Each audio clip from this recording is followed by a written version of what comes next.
Bonjour à tous et à toutes, j'espère que vous allez toujours bien. J'aimerais clôturer, avant d'en faire la synthèse, cette série de vidéos, cette série de méditations que je vous propose assez régulièrement, par la vision tridimensionnelle qui nous est proposée par Viktor Frankl et qui explique en grande partie évidemment euh, cette potentialité que nous avons de surmonter les difficultés. Alors, évidemment, nous avons tous une situation. Euh, Nous avons tous un contexte particulier, local, national, social, familial, professionnel. Et en ce moment, il est chamboulé. Et en grande partie, indépendamment de notre volonté. Bien entendu, nous ne choisissons pas notre contexte. Nous composons finalement au mieux avec lui. Qu'est-ce qui est attaqué en ce moment? Nos corps, évidemment, bien évidemment. Nous sommes vulnérables. Euh, et ce virus est là pour nous le rappeler d'ailleurs, que nous ne sommes pas omnipotents, comme nous pourrions parfois l'imaginer. Et en même temps, ce qui est attaqué, en dehors de cette dimension biologique, c'est notre dimension psychique qui est mise à l'épreuve. La peur, l'inquiétude, l'incertitude, évidemment, qui revient très souvent, lorsque ce n'est pas la méfiance, le repli sur soi, l'agressivité aussi, que parfois je constate actuellement. Oui, en cette période, nous le constatons tous, il y a évidemment un psychisme, le nôtre, celui de notre société, qui est effectivement attaqué. L'organisation aussi de notre emploi du temps, de notre contexte personnel, local, est perturbée. Et que dire aussi de l'organisation nationale qui se met en mode survie, en mode sauvetage à tous les niveaux, principalement au niveau sanitaire. Nous constatons aussi, en même temps, je dirais, des actions de solidarité, de bienveillance, de courage. Nous constatons donc qu'il y a une dimension qui reste potentiellement capable de donner le meilleur de soi et le meilleur de soi au service des autres, indépendamment de ce qui nous limite. Mais des limitations, nous en avons effectivement, à commencer d'abord par cette dimension biologique. Nous sommes des êtres dans un contexte donné qui avons une dimension biologique essentielle, et c'est une évidence. Euh, oui, nous sommes déterminés par notre biologie, par notre génétique, par notre constitution. Par notre constitution.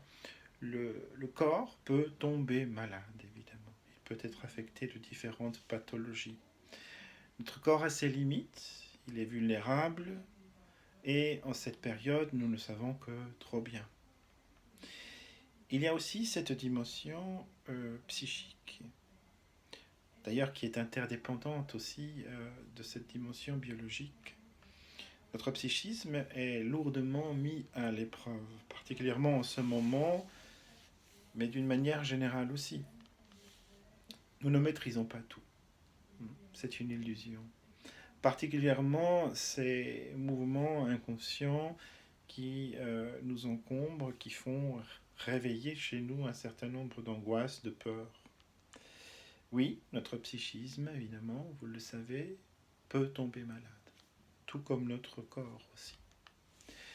Nous sommes conscients que nous sommes déterminés par cette psychosomatique, par cet espace psychosomatique dans un contexte social sur lequel nous avons peu de prise.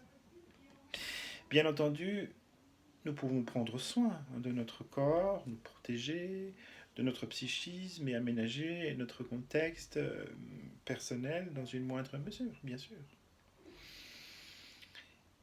Il y a relié à cela, nous l'avons dit, cette tridimensionnalité, nous sommes des êtres sociaux, biologiques, psychiques, mais aussi noétiques. Alors noétique est un mot certainement nouveau pour la plupart d'entre vous. Noétique vient du grec nous, qui signifie l'esprit. Frankel constate que dans chaque circonstance, et particulièrement chaque circonstance, parfois les pires de la vie, nous avons des potentialités, des capacités d'avoir accès à cette dimension noétique, cette dimension spirituelle, sans qu'il y ait là une connotation religieuse, cette dimension qui est, elle, inconditionnée, à laquelle nous pouvons chaque fois et toujours avoir accès. C'est ce qui explique qu'indépendamment de notre souffrance, nous puissions aller au-delà. Oui, je peux souffrir physiquement, psychiquement, dans un contexte défavorable tel que nous le connaissons ici, mais je suis capable de m'opposer à ce qui me détermine et faire preuve de résilience. Je peux m'auto-distancer de ce qui me détermine et réaliser dans ma vie ce qui a de la valeur et du sens pour moi et au service des autres. C'est là ce qui fait toute notre humanité, cette capacité de défier nos déterminismes et de nous engager dans une œuvre bonne, malgré la souffrance que nous vivons. C'est là aussi mon souhait pour vous, de pouvoir réaliser que oui, vous n'êtes pas entièrement déterminé et que vous pouvez faire cette démarche d'arrêt, d'autodistanciation et d'investissement, malgré la souffrance, dans ce qui est encore possible pour vous, pour donner du sens à votre vie. Je vous salue tous et je vous rencontrerai demain, très probablement, pour que nous réalisions une synthèse de ces 6 méditations. Alors, d'ici là, portez-vous bien. Au revoir.